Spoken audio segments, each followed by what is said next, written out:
aktivitasnya. Ibu, bapak, ikhwan dan akhwat yang dimuliakan oleh Allah. Pagi hari ini saya akan menyampaikan manakib salah seorang aulia, salah seorang wali Allah. Di dalam kitab Tazkiratul Aulia, Fariduddin Al-Attar menyebutkan salah seorang wali yang wafat pada tahun 277 Hijriah. Beliau hidup semasa dengan Imam Ahmad bin Hambal. Wali itu bernama Bishr bin Haris. Bishr bin Haris itu di kemudian hari lebih dikenal dengan nama Bishr Al-Hafi. Al-Hafi itu artinya yang bertelanjang kaki. Kalau bahasa kita tukang nyeker. Bishr yang selalu bertelanjang kaki. Bishr Al-Hafi, Bishr bin Haris ini pada mulanya bukanlah orang soleh. Dia bahkan dikatakan sebagai pemabuk. Satu waktu Bishr bin Haris ini di dalam suatu perjalanan ia mendapati secari kertas terbuang di tanah. Ia ambil kertas itu, ketika mendapati kertas itu, kemudian ia menjaganya. Bukan hanya dijaga, tetapi kertas itu juga ia berikan minyak wangi. Ia berikan wangi-wangian. Ternyata di kertas yang ia temukan itu ada tertulis di dalamnya, tertulis di kertas itu lafaz Bismillahirrahmanirrahim. Mendapati kertas bertuliskan Bismillahirrahmanirrahim itu, Bishr bin Haris, meskipun dia seorang pemabuk, ya, tetapi ia tidak rela untuk meninggalkan kertas bertuliskan Bismillahirrahmanirrahim terbuang di atas tanah begitu saja. Ya, seperti kita kan pada umumnya, mohon maaf, jika dalam urusan agama, siapa saja maju paling depan. Walaupun mungkin ia sendiri ya, sholat saja tidak. Urusan penistaan agama bisa jadi maju paling depan. Tetapi untuk urusan syariat belum tentu sepenuhnya melaksanakan. Nah, inilah Bishr bin Harith mendapati kertas bertuliskan Bismillahirrahmanirrahim itu, ia tidak rela membiarkannya terbuang begitu saja. Ia simpan kertas itu, ia berikan wangi-wangian, ia jaga kertas itu. Pada malam itu, setelah peristiwa itu, ya, tentu peristiwa itu tidak ada yang mengetahui. Tetapi pada malam harinya, ada seorang wali di kampungnya Bishr bin Haris, ada orang soleh di tempat di mana Bishr Al-Haris tinggal itu bermimpi mendengarkan khatib, bermimpi mendengarkan suara tanpa rupanya, tanpa wujud. Ia bermimpi mendengar perintah untuk menyampaikan kepada Bishr bin Haris, untuk menyampaikan pesan kepada Bishr bin Haris. Apa pesan yang mesti disampaikan oleh orang soleh itu? Di dalam pesan itu, ia diperintahkan untuk menyampaikan kepada Bishr bin Haris, sebagaimana engkau menjaga namaku, maka aku akan menjaga namamu di dunia dan di akhirat.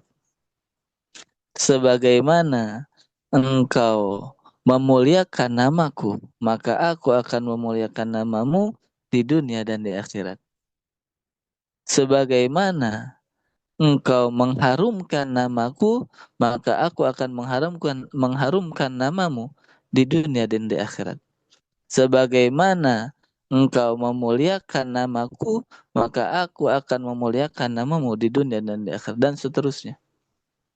Perintah yang berupa pujian-pujian. Seorang wali itu, orang soleh tersebut, seketika terbangun dari tidurnya. Teringat pesan dari dalam mimpinya. Tetapi ia merasa iskal. Ia merasa janggal. Sepertinya mimpi ini tidak benar. Mengapa tidak mungkin seorang Bishr al-Haris, seorang pemabuk, mendapatkan kemuliaan yang begitu tinggi semacam ini? Maka orang soleh itu segera ia mengambil wudhu. Seketika itu segera ia mengambil wudhu kemudian sholat. Setelah sholat ia lanjutkan tidur kembali. Di tidurnya kali ini ia mendapati mimpi yang sama. Mendapatkan perintah untuk menyampaikan pesan kepada Bishr bin Haris dengan pesan yang sama yang sebelumnya ia dapati di dalam mimpi sebelumnya. Orang soleh itu bangun kembali, melakukan hal yang sama. Mengambil wudhu, ia sholat sunnah kembali. Kemudian tidur lagi. Di tidurnya yang ketiga kali ini, ia mendapati mimpi yang sama. Akhirnya, karena terjadi berulang-ulang selama 3 kali ia mendapati mimpi yang sama, akhirnya ia yakin bahwa mimpi itu benar berasal dari Allah Azza wa Jalla. Maka keesokannya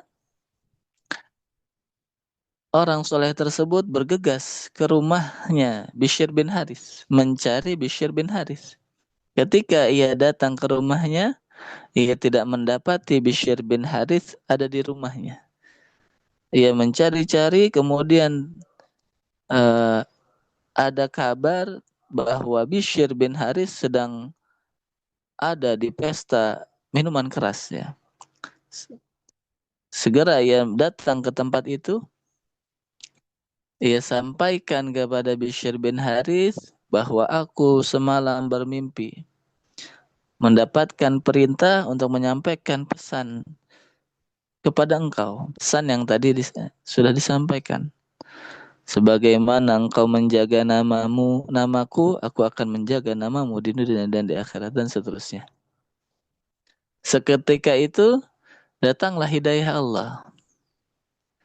Mendengar pesan dari orang soleh tersebut, pesan dari mimpi orang soleh tersebut, seketika Bishr bin Haris mendapatkan hidayah dari Allah. Ia tidak banyak berkata, ia langsung pamit kepada teman-temannya. Teman-teman tempat ia mabuk di sana. Mulai sekarang kalian tidak akan bertemu aku lagi. Mulai sekarang aku akan meninggalkan kebiasaanku ini. Kalian tidak akan mendapati aku lagi di sini. Setelah itu, Bishr bin Haris dikenal dengan orang soleh.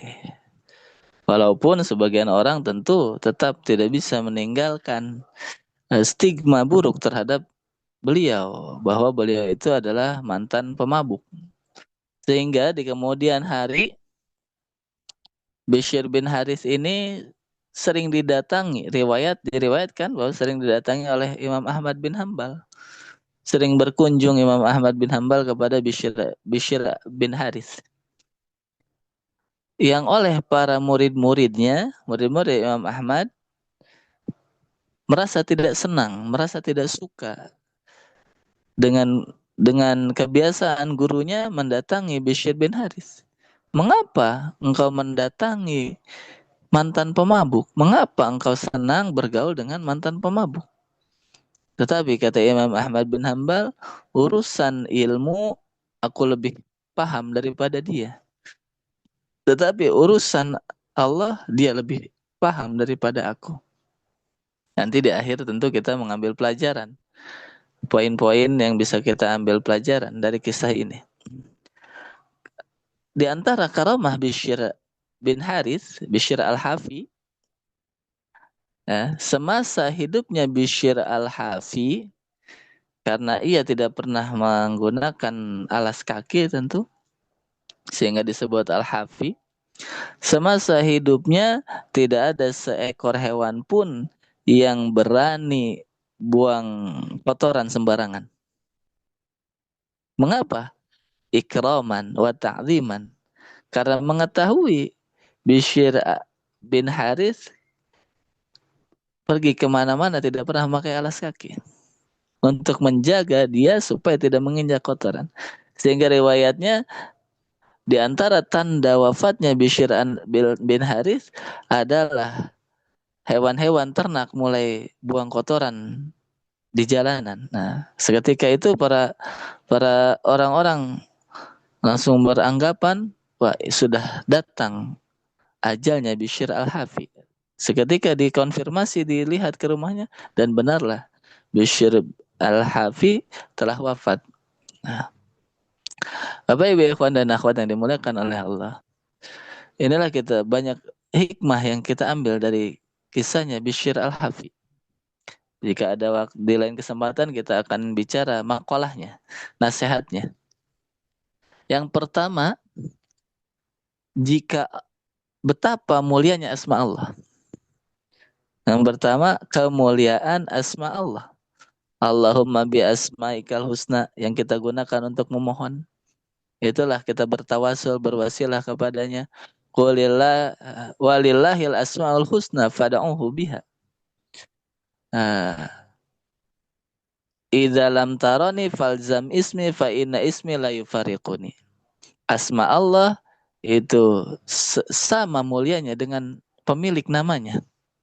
Maka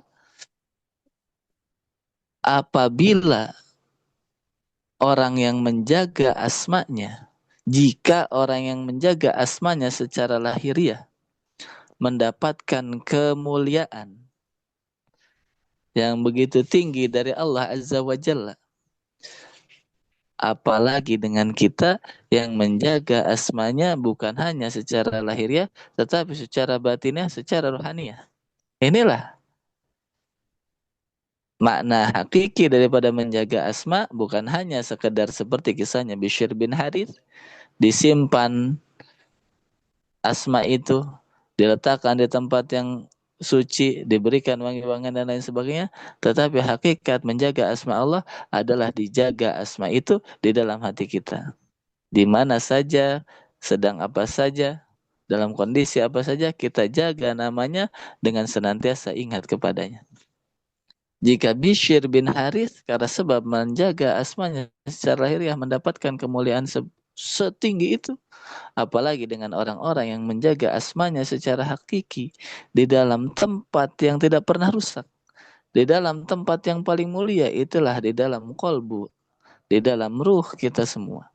Inilah, maka tidaklah mengherankan jika guru mursyid kita berani memberikan garansi, berani memberikan berbagai jaminan. Syekh Abdul Qadir berani berdiri di depan pintu neraka. Bukan karena kemuliaan Syekh Abdul Qadir, tetapi hakikatnya karena kemuliaan asma Allah. Siapa yang berani membandingkan asma Allah dengan asma yang lain? Tentu tidak ada bandingannya. Inilah sebagaimana Bishr bin Harith mendapatkan kemuliaan karena menjaga asmanya, begitu pula dengan kita semua, ikhwan dan akhwat, siapa saja yang sudah mendapatkan talqin zikir dari Syekh Mursyid, yakinlah, bersyukurlah, berbanggalah untuk syukur, bukan untuk sombong. Allah, sebagaimana engkau menjaga namaku, aku akan menjaga namamu di dunia dan di akhirat. Sebagaimana engkau memuliakan namaku, aku akan memuliakan namamu di dunia dan di akhirat.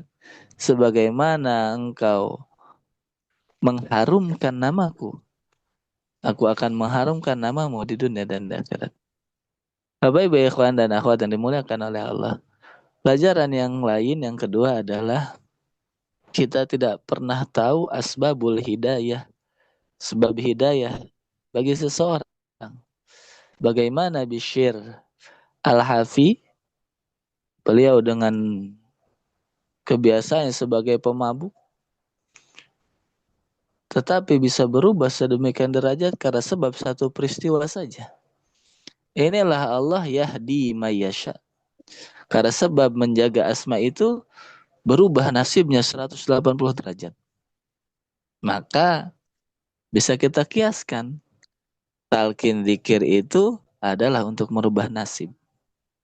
Merubah nasib. Tadinya ahli maksiat. Tetapi karena sebab menjaga asma diangkat derajatnya. Merubah nasibnya. Di dunia ataupun di akhirat. Asbabul hidayah. Sebab hidayah kita tidak pernah tahu. Baik untuk diri kita ataupun untuk orang lain. Baik untuk dalam setiap derajatnya. Dalam setiap derajat itu, orang yang ahli maksiat bisa menjadi taubat. Orang yang sudah taubat bisa meningkat derajatnya. Katakanlah, sederhananya kita mungkin belum terbiasa zikir banyak, tetapi akan datang asbabnya. Allah memberikan sebab-sebab kita dimampukan untuk zikir secara istiqomah dan lain sebagainya. Inilah sebab hidayah, tidak ada seorang pun yang mengetahui. Maka jangan pernah memiliki pemikiran seperti murid-muridnya Imam Ahmad bin Hambal. Apa yaitu mengecilkan, merendahkan seseorang. Kita sudah diberikan batasan di dalam tanbih kepada yang lebih tinggi, kepada yang sesama, kepada yang di bawah kita. Itulah karena kita tidak pernah tahu, mungkin hari ini ia ahli maksiat. Kita tidak pernah tahu esok ia menjadi ahli taat. Mungkin hari ini ia ibadahnya biasa-biasa saja. Kita tidak pernah tahu esok atau kapan Allah mengangkat derajatnya. Begitu pula untuk diri kita. Wala tahinu wala tahzanu. Jangan merendah, jangan rendah diri. Jangan merasa bersedih apabila kita belum bisa istiqomah, tetap mengamalkan bimbingan dari guru mursyid, akan datang pertolongan dari Allah. Wa madzalika 'alallahi bi'aziz. Tidak ada yang sulit bagi Allah untuk merubah nasib manusia dari yang tadinya hina menjadi mulia, dari yang tadinya bukan siapa-siapa menjadi mulia di hadapan Allah Azza wa Jalla. Inilah beberapa pelajaran yang bisa kita ambil dari kisahnya Bishr al-Hafi, seorang seseorang yang diangkat menjadi wali karena sebab menjaga asmanya. Itu semua kisah ini tentu juga berkaitan dengan kita semua, ikhwan dan akhwat, siapa saja yang telah mendapatkan talqin dzikir dari guru mursyid, itulah pada hakikatnya orang-orang yang senantiasa menjaga asma Allah Azza wa Jalla. Di lain waktu nanti kita akan membahas makalahnya Bishr Al-Hafi. Ini saja yang bisa kami sampaikan pada kesempatan pagi hari ini. Semoga kita semua senantiasa diberikan kesehatan untuk istiqomah mengamalkan segala amalia yang telah dibimbingkan kepada kita semua, senantiasa kita mendapatkan keberkahan daripada guru mursyid kita semua. Terima kasih kepada ikhwan akhwat siapa saja yang menjadi wasilah kita khidmat pada pagi hari ini. Terima kasih kepada para petugas, kepada para wakil talqin, kepada Bunda Haya, dan kepada semuanya yang telah hadir pada pagi hari ini. Hadanallahu wa iyyakum ajma'in. Wassalamualaikum warahmatullahi wabarakatuh. Waalaikumsalam.